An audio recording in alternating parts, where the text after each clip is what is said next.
അങ്ങനെ അടുത്ത വീക്കെൻഡ് എത്തി. അമ്മ വരുന്ന ദിവസമായതുകൊണ്ട് ഞാനിന്ന് കുറച്ച് ടൈം എടുത്താണ് കേട്ടോ കുളിച്ചത്. അമ്മേനെ അവൻ്റെ കൈ കൊടുത്തിട്ടാണ് ഞാൻ സമാധാനമായിട്ട് കുളിക്കുന്നത് ഗൈസ്. അങ്ങനെ അതൊക്കെ കഴിഞ്ഞിട്ട് നമുക്കിന്ന് രാത്രി സോസേജ് കറിയായിരുന്നു കേട്ടോ. അപ്പോൾ അതിന് വേണ്ടിയിട്ടുള്ള ഉള്ളി കട്ടിയായിരുന്നു. അമ്മയായിരുന്നു കറിയൊക്കെ ഉണ്ടാക്കിയത്. അങ്ങനെ കറിയൊക്കെ ഉണ്ടാക്കി നമ്മൾ ചേട്ടൻ വരുന്നത് നോക്കി വെയിറ്റ് ചെയ്തിരിക്കുമായിരുന്നു. അങ്ങനെ ഫുഡൊക്കെ കഴിച്ചു. പിറ്റേന്ന് രാവിലെ ആയപ്പോഴത്തേക്കും അയാൻ്റെ നല്ല ഉറക്കമായിരുന്നു കേട്ടോ. അയാനെ നമ്മൾ ഡിസ്റ്റർബ് ചെയ്തില്ല.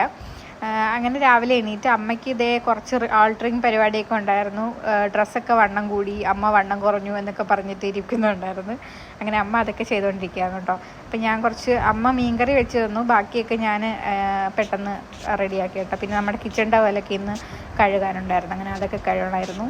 വിഭൂതി അമ്മേനെ അള്ളിപ്പിടിച്ചിരിപ്പുണ്ട്. ആ സമയത്ത് ഞാൻ കുറച്ച് തുണിയൊക്കെ ഉണ്ടായിരുന്നു, അതൊക്കെ കഴുകിയിട്ടത് അതുകൊണ്ട് വിരിച്ചു തീർന്നപ്പോഴത്തേക്കും അവനവിടെ എത്തി. പിന്നെ ചേട്ടൻ ഉച്ചയ്ക്ക് വന്നപ്പോഴത്തേക്കും ചേട്ടൻ്റെ കസിൻസൊക്കെ വന്നിട്ടുണ്ടായിരുന്നു. ചേട്ടൻ ഇന്ന് വന്നപ്പോഴത്തേക്കും പുതിയ അതിഥിനെയും കൊണ്ടാണ് വന്നത്. ഇത് ഗൗരയാണ് കേട്ടോ. അപ്പോൾ അതും കൊണ്ട് നമ്മുടെ കുഞ്ഞു മീനുകളുടെ കൂടെ ഇട്ട്, ഇത് വലുതാവത്തില്ല, ഈ ഒരു സൈസിലുള്ളതാണ് കേട്ടോ. അങ്ങനെ അവരും ഹാപ്പി, നമ്മളും ഹാപ്പി. അപ്പോൾ അത്രേ ഉള്ളൂ ഗൈസ് ഇന്നത്തെ വീഡിയോ. ടാറ്റാ.